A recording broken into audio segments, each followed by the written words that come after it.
गांव, मोहल्ला, शहर और धर्म को बांटने से जी नहीं भरा तो सरकार ने देश के नाम का भी बंटवारा कर दिया। 2-3 दिन की बहस में भारत की जनता दो नजरियों को इख्तियार कर चुकी है। ज्यादातर लोगों को चिंता सताने लगी है कि कहीं देश का नाम तो नहीं बदला जाएगा, संविधान से इंडिया नाम तो नहीं हटाया जाएगा। एक साथ रहने वाले इंडिया और भारत को बांट दिया गया। हालांकि इंडिया और भारत की बहस कोई नई बात नहीं है। जब संविधान बन रहा था तब यह मसला संविधान बनाने वालों के सामने भी खड़ा हुआ था।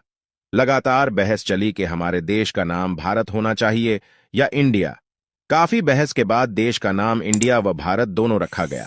लेकिन हाल के दिनों में इन नामों की चर्चा आरएसएस संघचालक मोहन भागवत के बयान से शुरू होती है।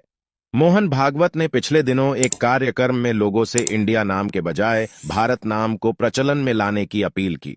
उन्होंने कहा, इस देश का नाम सदियों से भारत है, इंडिया नहीं, इसलिए हमें इसके पुराने नाम को इस्तेमाल करना चाहिए। मोहन भागवत के बयान के बाद इसका असर सीधा बीजेपी में देखने को मिला। इसके बाद बीजेपी के कई नेताओं ने इंडिया को गुलामी का प्रतीक बताना शुरू कर दिया।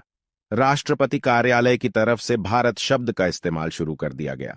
उसके आमंत्रण में प्रेसिडेंट ऑफ इंडिया की जगह प्रेसिडेंट ऑफ भारत लिखा गया। इसके बाद से गोदी मीडिया भी चीखने चिल्लाने लगा और इंडिया हटाओ की बहस छेड़ दी गई और व्हाट्सएप यूनिवर्सिटी पर भी इंडिया और भारत का अंतर बताया जाने लगा। दावा यह भी किया गया है कि संसद के स्पेशल सेशन में संविधान के अनुच्छेद 1 में तब्दीली की जाएगी और अब देश का एक ही नाम भारत रहेगा।